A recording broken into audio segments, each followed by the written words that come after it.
So Buddha's teachings, which he doesn't write down, but are written down by his followers, develop into a credo known as the Four Noble Truths. And I'm not going to write them down here because this is one of the assigned readings. So if you're struggling to take them down, one, it would have popped up in the textbook already, but two, they're going to be even more explicit in your readings for the next class.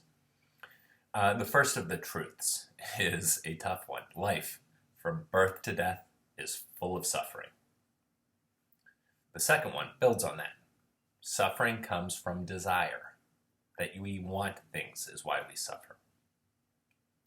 3, how do we get rid of suffering? How do we rise above it? Get rid of desire. Number 4, only by adhering to what he develops as the Eightfold Path can people get rid of desires, get rid of the idea that they have a separate identity from everything else in the universe, and get themselves to a state of contentment or nirvana. Right? So real quickly, the Four Noble Truths: life has suffering. Suffering is caused by desire. Get rid of desire, get rid of suffering. How do you get rid of desire? Through the Eightfold Path. So elements of the Eightfold Path include wisdom, which is basically involved with having the right views on the world and the right intentions. It's focused on ethical behavior, conducting yourself well, speaking well, living a good life, on mental discipline, rigid effort, thought, meditation. And so wisdom, ethical behavior, mental discipline, these are really simple, clear principles that make them appealing to lots of folks. And this offers also a profound change into thinking about humanity and correcting behavior. Like in Jainism, there's no space for supernatural beings to dictate what goes on in human life. It's a logical explanation of suffering, and a lot of people are suffering at this point. Guidelines for getting rid of desires. These things appeal to lots of folks because the idea is that if you live well enough, you can be reborn in a better way. If you waste merits, if you indulge on desires, can send you down that totem pole. Buddha's appeal becomes even more understandable if we think about it in the context of Southeast Asia during this time period.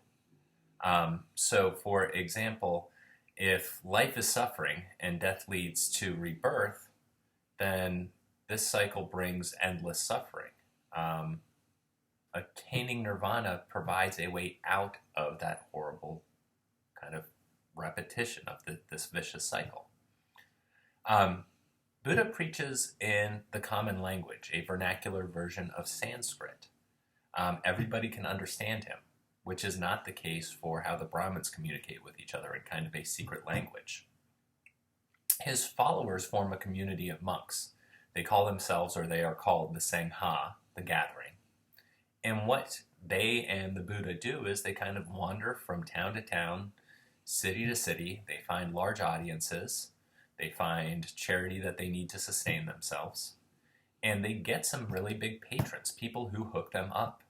And most influential of these folks are merchants. And one, they've got money to help these folks out, but probably just as importantly, if you think about whose power they want to decrease so that they can become more powerful, it's going to be the Rajas. And so if Buddha is teaching things that go against Rajas and their wealth and their vice and how they look out for themselves, of course the merchants are going to jump on board and try and support the Buddha. In struggles between oligarchies and kings, Buddha sides with oligarchies. That kind of reflects his upbringing. And a lot of this opposes ire from the Brahmins. No surprise there. In terms of the caste system, Buddha did not try to erase it, but the Sangha do provide a means of escape from it.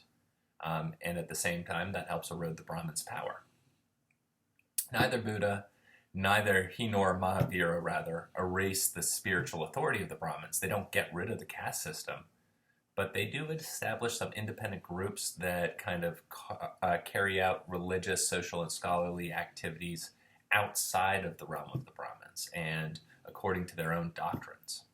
And if we can distill this down to kind of one simple idea to end this slide with, Buddhists try to live a moderate life to avoid extreme forms of asceticism or Jainism.